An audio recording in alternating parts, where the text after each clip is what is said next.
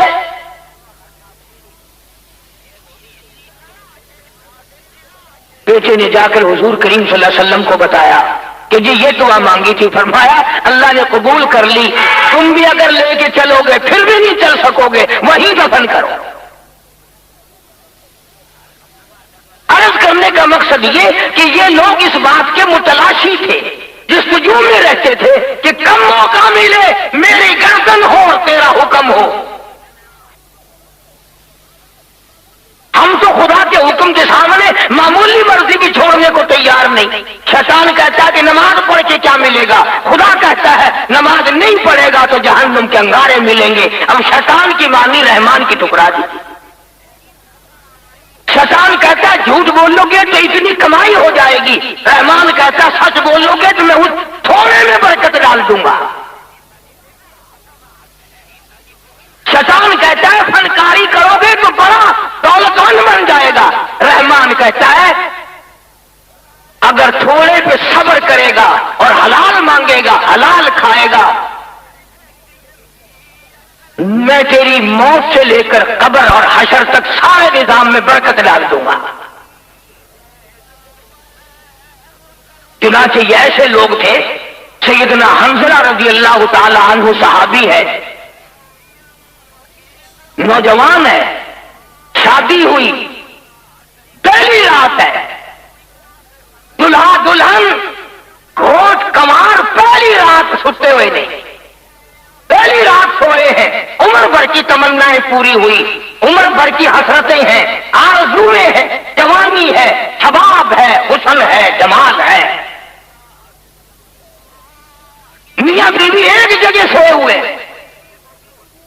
ادھر سے مسجد نبوی پہ کسی نے کھڑے ہو کر اعلان کر دیا، انفروا فی سبیل اللہ،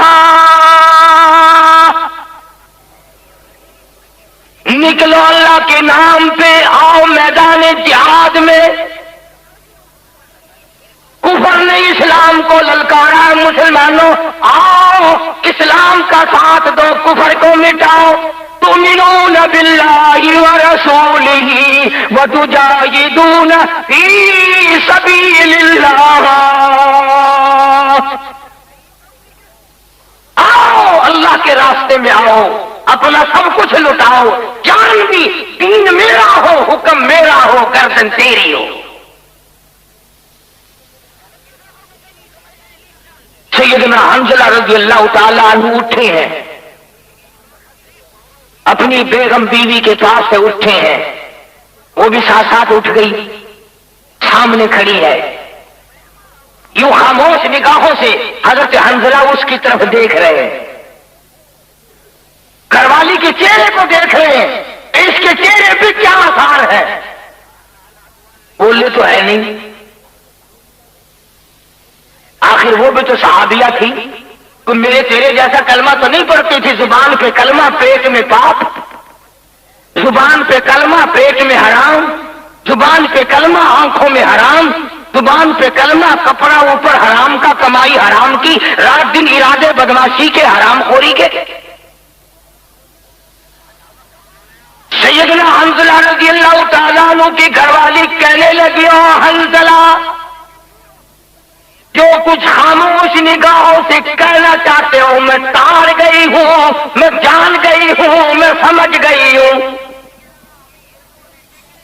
حنظلہ نے پوچھا تو کیا سمجھی ہے؟ کہنے لگی میں یہ سمجھ گئی، جہاد میں جانے کے لیے کھڑے ہو، اللہ کے نام پہ جان دینے کے لیے تیار کھڑے ہو اور انتظار کر رہے ہو مجھے خدا حافظ کہنے کا، میرا چہرہ اس لیے تاڑ رہے ہو، میں کب روؤں گی، کب سسکیاں بھروں گی، کب ہسکیاں لوں گی۔ او حنظلہ، جس نبی کا تو کلمہ پڑھتا ہے میں بھی اسی نبی کا کلمہ پڑھتی ہوں، یاد رکھو میری طرف سے میں تمہیں خود خدا حافظ کہتی ہوں، جاؤ میدان جہاد میں چلے جاؤ اور یاد رکھنا واپس آنے کی کوشش نہ کرنا۔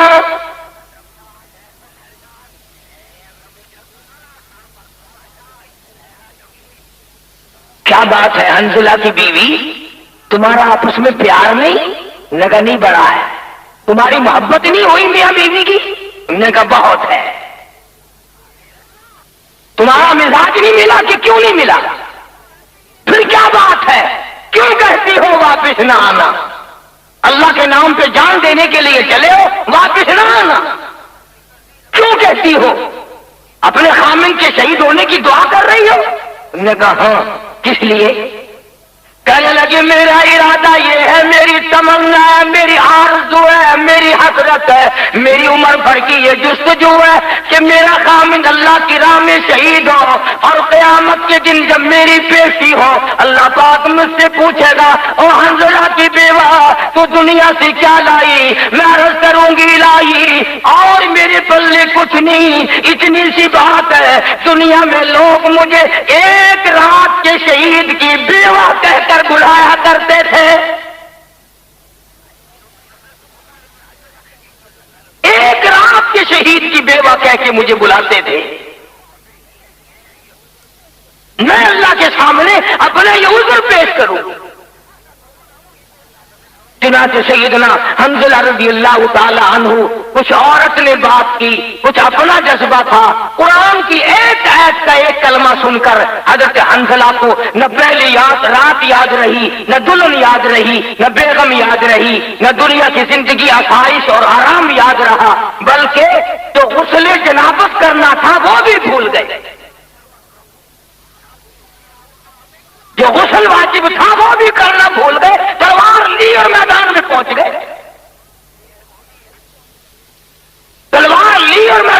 پہنچ گئے اور وہاں جا کر کافروں کے مجمع پہ حملہ کر دیا، اور حملہ کرنے کے بعد کافروں نے حضرت حنظلہ کو شہید کر دیا رضی اللہ تعالیٰ عنہ۔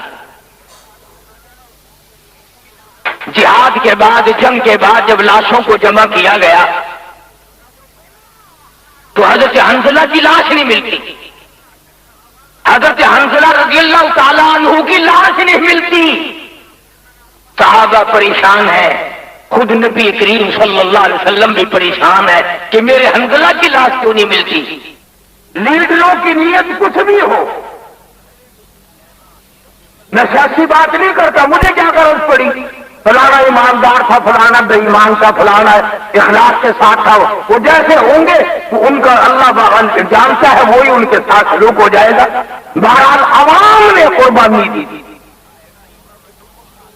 ہماری برادری کے ایک نوجوان عالم تھے مولانا ممتاز شہید رحمت اللہ علیہ، علی پور شہر ضلع مظفر نگر کی تحصیل ہے، حدیث پاک پڑھاتے تھے وہاں۔ بس وہ تحریک کا وقت تھا، یہاں ماتھے میں 2 گولی لگی، شہید ہو گئے، جنازہ پڑھ کر دفن کر دیا گیا۔ 1 سال کے بعد بارش ہوئی سخت اور قبرستان میں پانی گھس گیا، مولانا کی قبر بھی گر گئی، ڈھہ گئی۔ اسے درست کرنے کے لیے جب قبر کو دیکھا گیا اور قبر سے باہر نکالا، ایک نہیں سینکڑوں آدمی گواہ ہے، پیٹ تو کیا پھٹا، کھال تو کیا سڑتی، چہرے کی رونق میں بھی فرق نہ آیا۔ دیکھنے والے بتاتے ہیں کہ یوں معلوم ہوتا تھا کہ مولانا ممتاز شہید مسکرا رہے۔ یہ تو اور بھی حضور کے دیوانے تھے، پروانے تھے، غلام ہیں حضور کریم صلی اللہ علیہ وسلم کے۔ حضرت حنظلہ کو غسل فرشتوں نے دیا۔ مصعب بن عمیر رضی اللہ تعالیٰ عنہ جوان صحابی ہے، اسی جنگ احد میں آیا ہے حضرت کے دربار میں، اجازت لی اور جا کے مجمع میں گھس گیا، کافروں کے کئی ٹکڑے کر دیے گئے، پرواہ نہ کی۔ حضرت امیر حمزہ رضی اللہ تعالیٰ عنہ اسی جہاد میں شہید ہوئے احد کے مقام پر۔ بہرحال عرض کرنے کا مقصد یہ تھا کہ احد ہو یا بدر، حنین ہو یا خندق، تبوک ہو یا یرموک، کوئی بھی ہو، حضرت خالد بن ولید رضی اللہ تعالیٰ عنہ نے 125 جنگ لڑے۔ کبھی ہم نے بھی دین اسلام کے لیے کسی سے لڑائی کی؟ کون کرے گا؟ ہاں، اپنی ذاتی غرض کی بنا پر ہم لڑتے بھی ہیں، مرتے بھی ہیں، مارتے بھی ہیں۔ دین و ایمان کے پیچھے کون برا بنے؟ یہی وجہ ہے کہ آج ہم اپنا کالا منہ کر کے مر رہے ہیں۔ نہ آج رحمت ہے، نہ آج برکت ہے، نہ آج محبت ہے، نہ آج شعور ہے، نہ تمیز ہے، اور مرتے وقت سینکڑوں میں سے بہت کم لوگوں کو کلمے کی توفیق ہو رہی ہے۔ بعض صحابہ کرام اس حالت میں شہید ہوئے کہ ان کو پانی بھی نہ ملا، مگر انہوں نے اس بات کی کوئی پرواہ نہ گلا کیا، نہ شکوہ کیا۔ اس لیے قرآن کریم گواہ ہے، فرمایا اولئک کتب فی قلوبہم الایمان، یہ وہ لوگ اللہ کہتا ہے میں نے ان کے دلوں پہ ایمان لکھ دیا، مٹانے والا کوئی نہیں۔ اور اگر اطاعت رسول میں تھوڑی سی بھی ان سے لغزش ہوئی، خداوند کریم نے اسی وقت پکڑا اور ان کو سنبھالا۔ یہی وہ جنگ ہے جس جنگ میں حضور اکرم صلی اللہ علیہ وسلم کو خود زخم آئے، آپ کا چہرہ مبارک زخمی ہوا، دندان مبارک آپ کے شہید ہوئے۔ اور یہی وہ جنگ ہے جب شیطان نے مدینے پاک میں یہ غلط خبر اڑائی کہ حضور کریم صلی اللہ علیہ وسلم کو شہید کر دیا گیا۔ چنانچہ ام عمارہ رضی اللہ تعالی عنہ، بڈھی مائی، 90 سال کی عمر، میدان بدر میں حضور کی پہرے داری کرتی رہی۔ اور غلام ہے حضور کریم صلی اللہ علیہ وسلم کی۔ اب جو مدینے میں یہ خبر پھیلی کہ حضور کو شہید کر دیا گیا، نظر کمزور ہو گئی، زخم ٹھیک نہیں ہوئے، کمزوری ویسے بھی آ گئی، اب بیٹھ نہ سکی، لاٹھی لے کر مدینے سے باہر نکل آئی، مدینے سے باہر آ گئی بوڑھی مائی، اور احد پہاڑ پہ چڑھنا چاہتی ہے، چڑھا نہیں جاتا، پھر گر پڑتی ہے، پھر چڑھنا چاہتی ہے، گھٹنے چھل گئے، کونیاں چھل گئی، تھوڑی کا سہارا لیتی ہے، تھوڑی چھل گئی۔ صحابہ کرام اوپر سے آتے ہیں، وہ کہتے ہیں ام عمارہ تیرے بس کی بات نہیں ہے، بڑے بلندی پہ ہیں حضور کریم صلی اللہ علیہ وسلم، تو نہیں چڑھ سکتی، تو بیٹھ کے روتی نہیں، اپنے عشق کی تکمیل کر رہی ہے، اپنے محبت کے دریا کو بہا رہی ہے اور اس کو پروان چڑھا رہی ہے، زخم کھا رہی ہے مگر ہمت نہیں ہار۔